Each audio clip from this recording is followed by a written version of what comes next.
이 시간에 우리가 볼 말씀은 빌립보서 1장 12절에서부터 13절에 있는 말씀입니다. 빌립보서 1장 12절에서부터 13절에 있는 말씀, 신약 318페이지에 있습니다. 다 찾으신 줄로 알고 우리 같이 한 목소리로 읽겠습니다. 시작. 형제들아, 내가 당한 일이 도리어 복음 전파의 진전이 된 줄을 너희가 알기를 원하노라. 이러므로 나의 매임이 그리스도 안에서 모든 시위대 안과 그 밖의 모든 사람에게 나타났으니. 아멘. 저는 오늘 복음이 주는 새로운 안목이라는 제목으로 같이 말씀을 나누길 원합니다. 지금 오늘을 살고 있는 우리는 전 세계적으로 경험해보지 못한 일들을 접하는 시대가 아닌가 생각을 해봅니다. 코로나 바이러스로 인해 예기치 못한 일들이 일어나 교회적으로나 사회적으로나 대부분의 영역에 있어서 접해보지 못했던 일들을 우리는 새롭게 접하고 있는데요. 교회에서는 오늘처럼 이렇게 예배를 인터넷으로 드리게 되고, 회사에서는 재택근무로 모든 상황을 다 바꾸게 되었다라고 합니다. 학교는 기한 없는 기다림으로 학기를 보내고 있습니다. 그 여파로 인해 경제적으로 큰 손실을 입게 되어 어려운 처지에 있는 일들이 정말 우후죽순처럼 많이 일어나고 있는 얘기를 듣고 있습니다. 이처럼 우리의 상황 속에서 어렵고 힘든 일을 보내는 이런 시간을 보면서 이런 일들이 우리에게도 일어났구나, 이런 상황이 정말 우리에게도 일어났구나 하면서 오늘날의 이 현실을 접하고 있는 시대, 바로 이런 시대 속에 우리가 국면에 있지 않나 생각을 합니다. 그러다 보니까 우리의 마음속에 스며드는 것이 도대체 이것이 언제쯤 끝날까? 우리 안에 이런 고난이 있다면 고난은 도대체 언제쯤 끝날까 하는 염려와 불안이 아닌가 생각을 합니다. 그러면서 제 안에 허락하신 하나님의 메시지가 있다면 이런 상황일수록 정말 우리 안에 자꾸만 놓치는 것이 있는 게 있구나라는 것이었습니다. 그것은 바로 희락과 기쁨이라고 생각을 하는데요. 예수 믿는 사람들의 특징은 분명 그 사람 안에 희락과 기쁨이 있다는 겁니다.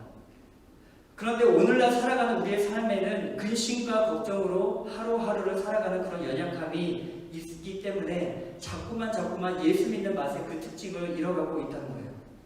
분명 이 또한 이런 상황과 환경을 허락하신 이도 주님이시고 거두시는 이도 주님이신데, 우리는 머릿속으로 이 모든 것들이 동의가 되지만 막상 가슴으로 닥쳐오니 이것을 받아들이기가 힘들고 점점 참된 기쁨과 평안을 자꾸만 놓치고 살아간다는 겁니다. 로마서 14장 17절에 기록한 것처럼 하나님의 나라는 먹는 것과 마시는 것이 아니요 오직 성령 안에 있는 의와 평강과 희락이라. 우리가 살아가는 삶은 아픔과 상처, 그리고 사람들에게 배반을 당하는 그런 아픔이 우리 안에는 여전히 있지만, 그럼에도 불구하고 복음은요, 우리에게 어떤 일을 허락하냐 하면은 살아있는 희망과 기쁨, 그리고 감사를 우리에게 허락한다는 겁니다. 우리가 읽은 빌립보서는요, 우리가 잘 아는 옥중서신이죠. 우리가 읽지는 않았지만 빌립보서 1장 3절을 보시면 내가 너희를 생각할 때마다 나의 하나님께 감사하며 라고 기록을 합니다.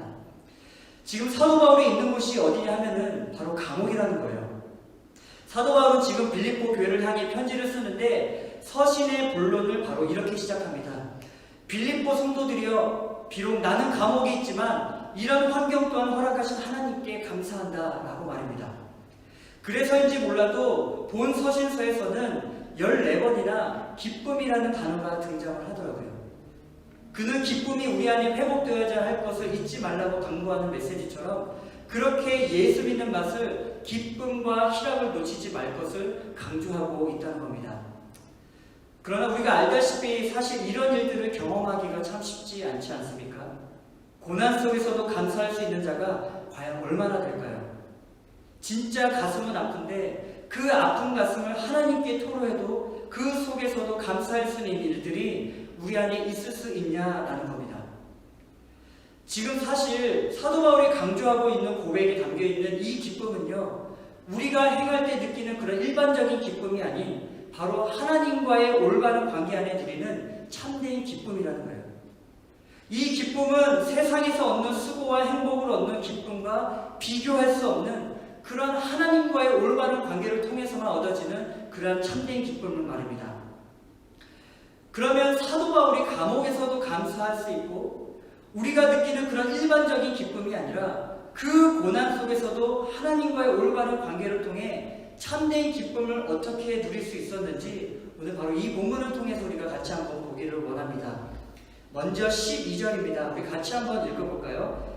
형제들아, 내가 당한 일이 도리어 복음 전파의 진전이 된 줄을 너희가 알기를 원하노라. 지금 바울의 상황을 한번 보기를 원합니다. 아까도 이야기했지만 바울은요 지금 감옥에 있습니다. 우리가 세상의 안목으로 세상의 시스템으로 바울을 바라본다면 사도 바울은요 패배자였다는 겁니다.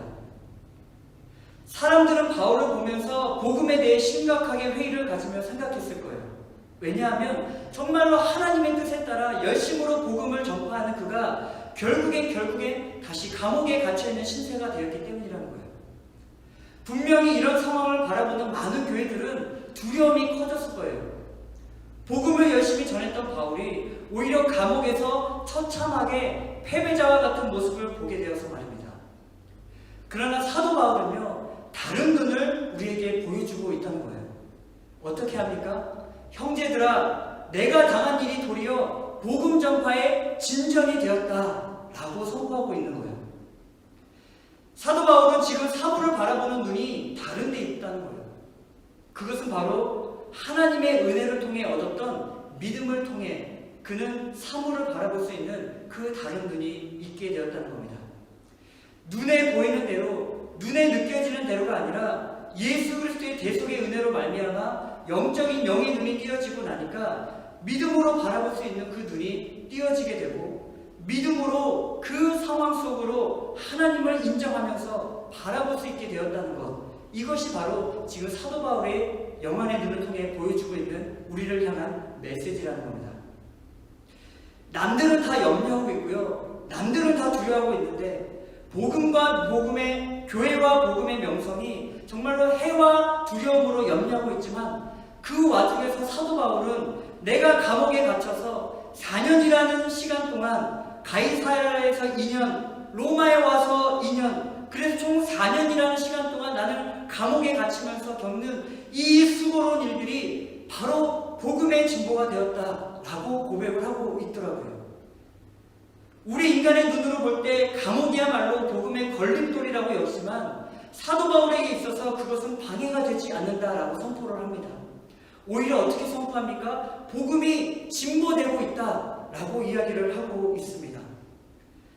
바울의 이 시각을 통해서 제가 깨달은 것은요, 복음을 전하는 증거자는 감옥에 갇힐 수 있지만 복음은 어떻게 합니까? 여전히 증거되고 확산되었다는 사실입니다.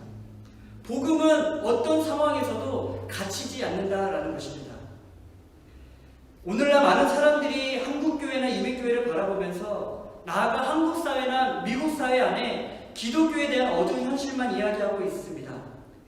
근데 저는 비록 어두운 면은 비록 있다 할지라도 분명한 사실은 복음은요, 과거에나 지금이나 앞으로도 여전히 끊임없이 진보되고 있다는 사실이 아닌가 생각을 합니다.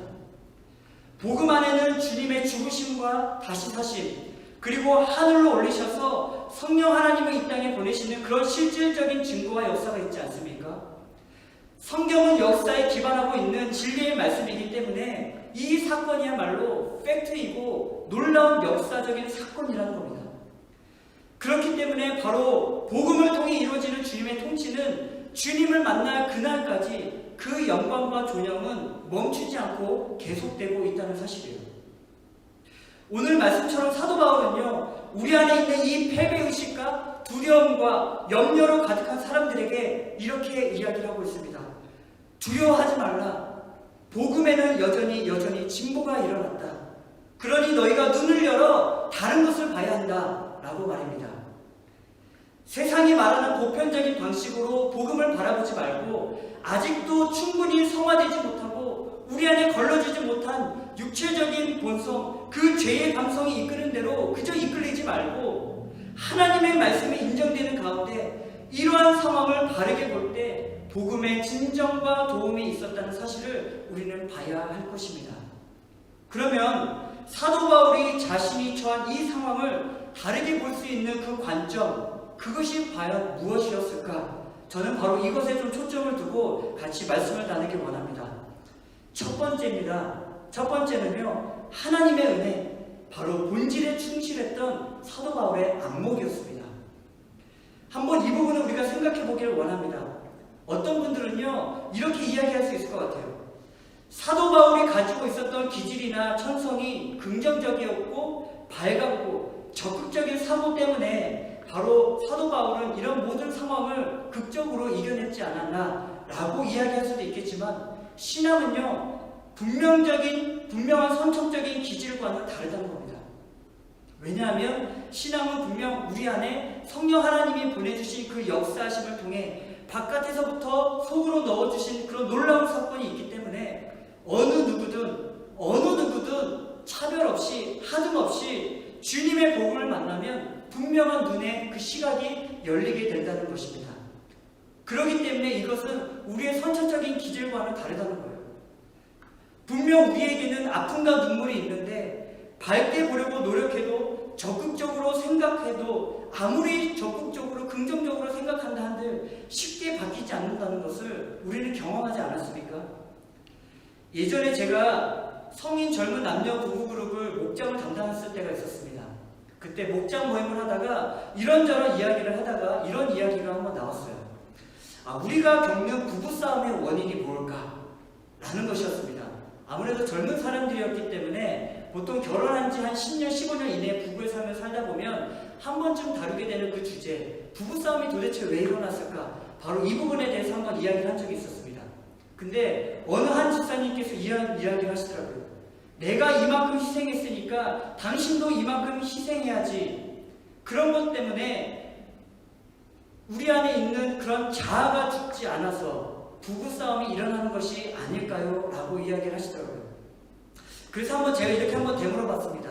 그럼 혹시 이런 부부싸움이 일어날 때 어떻게들 극복하십니까? 라고 물어봤더니 어느 한 분이 이렇게 이야기를 하십니다.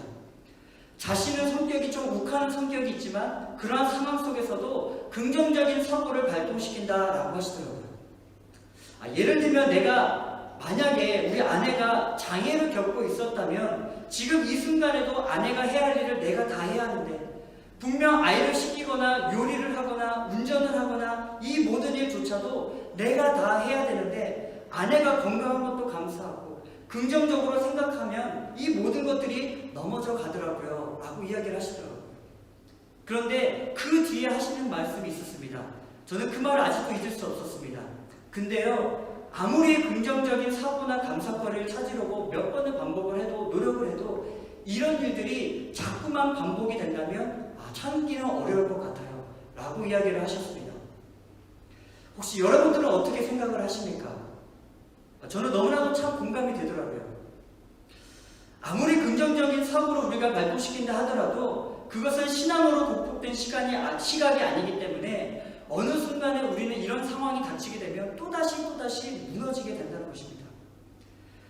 우리의 삶의 터전에서 우리는 수도 없이 긍정의 힘을 발산하면서 몇 번을 버티고 또 버텨냈지만 그 순간이 지나면 우리는 또다시 어떻게 됩니까? 그 상황에 또 넘어지고 또다시 찾아오는 그 불안과 공포, 불평과 짜증 속에서 우리는 그렇게 삶을 살아간다는 겁니다. 지금 사도 바울이 이야기하는 것은요, 신앙의 기질이나 천성, 그저 막연한 긍정적인 사고의 결과가 아니라는 겁니다. 신앙은 그런 수준이 아니라는 거예요.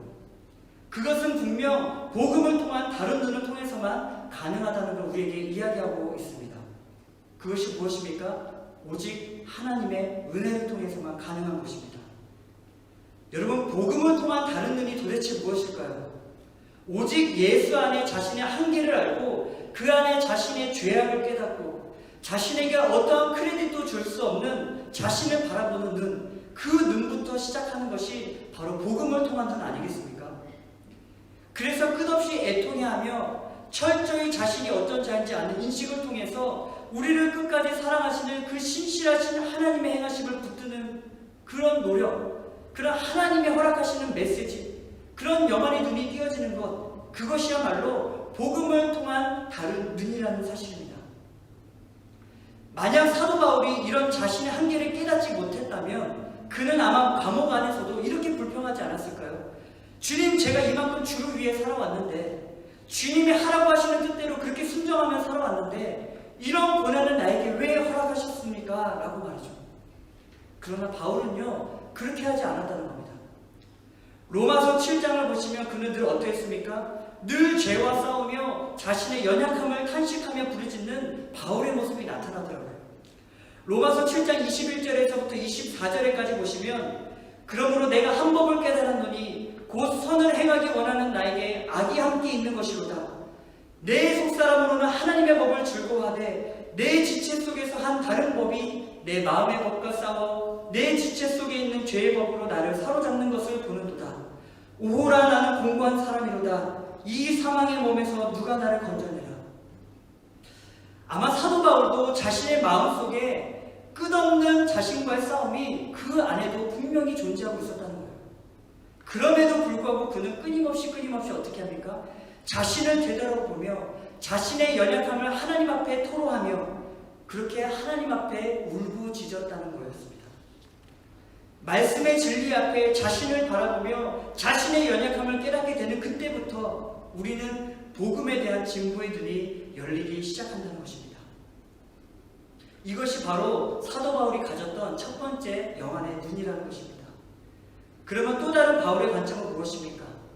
두 번째는요, 그는 고난 속에 하나님의 섭리, 바로 하나님의 일하심을 발견하는 눈을 가지게 되었다는 거였어요. 바울은 감옥에서 측량할 수 없는 하나님의 일하심을 보았습니다. 13절에 보시면, 이러므로 나의 매임이 그리스도 안에서 모든 시위대함과 그 밖에 모든 사람에게 나타났으니, 사도 바울이 감옥에 매이고 나니까 어떤 일들이 일어났냐 하면요, 이전에는 자유로운 상태에서 세계를 돌아다니며 마음껏 복음을 전했는데 그럴 때 만날 수 없었던 새로운 대상에게 이제는 새롭게 복음을 전할 수 있게 되었다라고 깨달음을 이야기하고 있습니다. 그 전에는 그가 자유로운 상태에서 세계를 돌아다니며 사람들을 만나며 복음 전도에 있었지만 지금은 세계를 돌아다니며 만날 수 없었던 사람들, 시위대에게 복음을 전할 수 있다는 그 사실을 그는 깨달았다는 거예요. 마치 예전에 건강했을 때 생명에 대한 소중함과 죽음에 대한 눈이 열리지 않았지만 몸이 아프고 나면 건강이 나쁘게 되고 보니 생명의 소중함을 알게 되고 나아가 죽음이 어떤 것인지 어떻게 죽음을 맞이하게 될지 깨닫는 눈이 열리게 되는 것처럼 사도 바울은 그동안 자신이 깨닫지 못했던 새로운 관점이 새롭게 열리기 시작했다는 겁니다. 지금 여기 보시면 시위대가 누구냐 하면은요, 왕실 권위대라는 겁니다. 바울이 황제에게 자신의 재판을 의뢰했기에 그런 사람을 가두어두는 그런 사람들이 바로 시위대 아니겠습니까?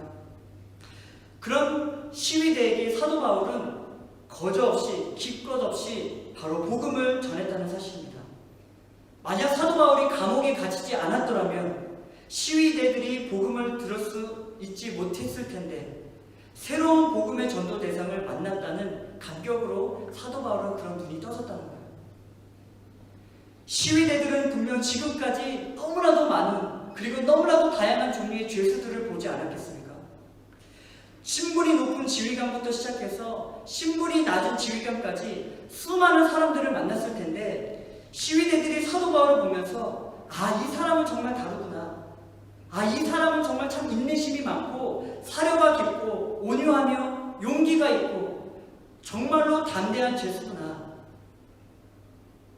이 죄수는 어느 누구와도 정말 다른 죄수였구나 라는 것들을 깨닫지 않았을까요? 13절을 원문으로 번역하면 이렇게 적혀 있습니다. 이러므로 나의 매임이 그리스도를 위한 것이라는 사실이 모든 시위대 안에 나타났다라고 말입니다. 바울이 감옥에서 재판을 기다리고 있는데 시위대들이 보니까 도무지 어떤 부류의 죄인인지 모르고 감히 측량할 수 없는 사람이라는 거예요. 남을 때린 것도 아니고 탈세를 했던 것도 아니고 권력을 이용했던 것도 아니고 반란을 일으켰던 사람도 아니었습니다. 도무지 어떤 죄수인지 알 수가 없었는데 재판을 위해 데리러 왔다 갔다 하면 그의 입술에서 언제나 선포되는 게 예수라는 한 인격에 대해서만 그는 얘기했다는 거예요. 그분이 오셨습니다. 그분은 우리를 위해 죽으셨고 우리를 위해 부활하셨고 그분은 다시 사셨기 때문에 저와 여러분들이 다시 한번 생명을 얻었습니다 라고 말합니다. 그러면서 아마도 시위대들이 느끼기로는 이 사람은 죄인이기보다 예수를 위한 죄인이 아닌가 라고 느꼈을 것 같아요. 어떤 글들을 보니까 왕에게 재판을 받으려고 하는 죄수들은 도망치지 못하도록 특별히 관리했다고 하는데요. 심지어 어떻게까지 관리했냐 하면은 죄수와 시위대를 함께 발을 묶어서 쇠사슬을 묶어서 그렇게 삼엄한 경계로 죄수를 관리했다는 겁니다. 그러면서 제 안에 드는 생각이 그럼 쇠사슬로 둘이 그렇게 묶여있을 때 사도 바울은 도대체 무슨 이야기를 했을까? 아마도 시위대 병사들에게 복음을 전하지 않았을까? 그들이 놀랍게도 주님을 믿고 회심의 역사를 경험하는 것을 보게 된다는 사건이 바로 있지 않습니까? 모두가 염려하고 두려워할 때 사도 바울은 오히려 복음의 진보가 왔다라고 선포를 하고 있다는 거예요. 복음에 더 나은 기회를 얻어서 복음을 전할 수 없는 그들에게 복음을 전할 수 있게 되었다라는 겁니다. 이것이 바로 복음이 주는 새로운 안목이라는 거예요. 그는 바로 이 고난을 통해 하나님이 주신 기회로 여겨 하나님의 일하심을 발견하는 그런 안목을 갖게 되었습니다. 그런데 지금 우리의 삶을 한번 보기를 원합니다. 우리는요, 은혜를 입었다라고 하면서 우리의 눈은 어디를 향하고 있습니까? 우리는 하나님의 일하심을 발견하기보다 지금 이 모든 상황들이 빨리 끝나기만을 바라면서 우리의 연약함이 자꾸만 죄성이 드러나고 있다는 그런 죄악된 모습을 우리는 발견하게 된다는 거예요. 우리는 은혜를 입었다라고 하면서 돌아서면 세상 사람들과 다르지 않게 살아가는 연약함이 있습니다. 우리 안에 역경과 고난 속에서 하나님의 일하심을 바라기보다 여전히 하나님을 살아계시다면 지금 도대체 뭘 하고 계시는 걸까? 하나님을 살아서 지금도 역사를 하고 계시는 것인가? 라고 우리는 불평과 불만을 내놓는 것이 우리 안에 있는 연약함이라는 거예요. 우리는 우리 자신을 향해 이렇게 물어봐야 할 것입니다. 지금 나는 하나님의 일하심을 보기보다 그저 눈에 보여지고 만져지고 행복할 때만 기뻐하고 좋을 때만 감사하는 그런 정도의 수준의 신앙생활을 하는 것, 그것을 바로 기독교로 여기고 그렇게 예수를 믿고 있지 않나, 우리는 그렇게 자문해야 할 것입니다. 저는요, 이 말씀을 준비하면서 야곱이 좀 떠올랐어요. 이 땅에 사는 우리가 바로 야곱과 같은 존재가 아닌가 생각을 해봤습니다. 야곱은요, 하나님의 축복을 분명히 받았지만 그의 눈의 초점이 어디에만 있었습니까? 땅에만 있었습니다. 땅에만 주어졌습니다.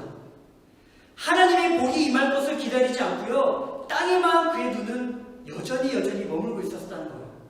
그래서 야곱이 선택했던 것이 무엇입니까? 장자의 축복권이었어요. 아버지와 형을 속여서 장자의 축복을 쟁취합니다.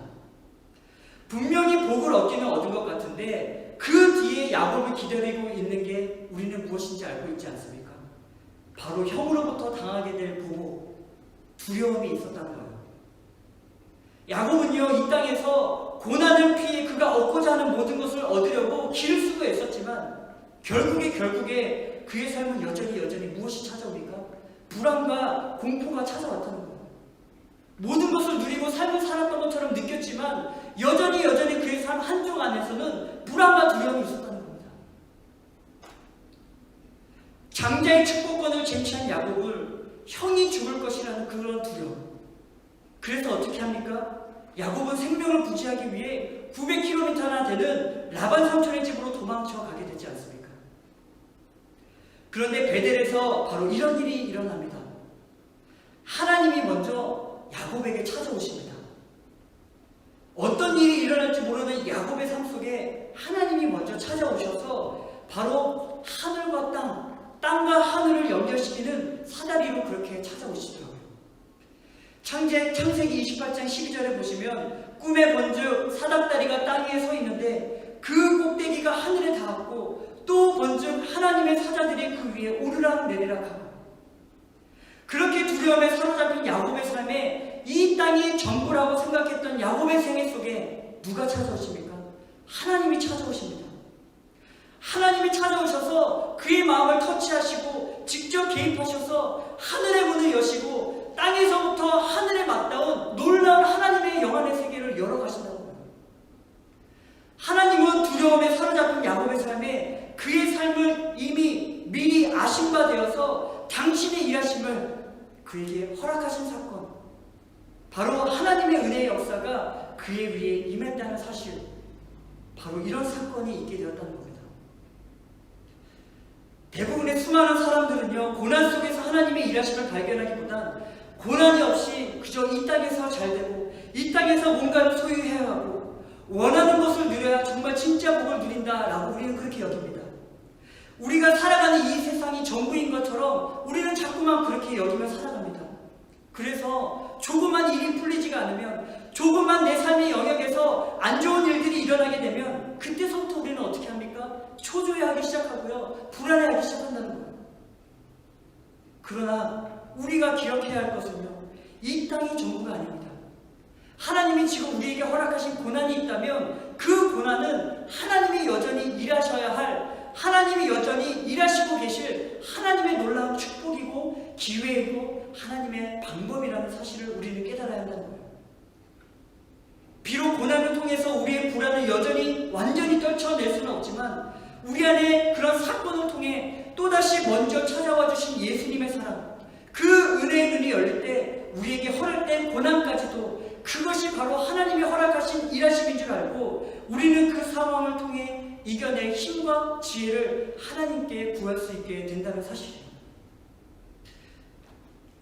기독교 책에서 유명한 스카펙이라는 기독교 정신과 의사가 이런 말 하지 않습니까? 삶은 고해다.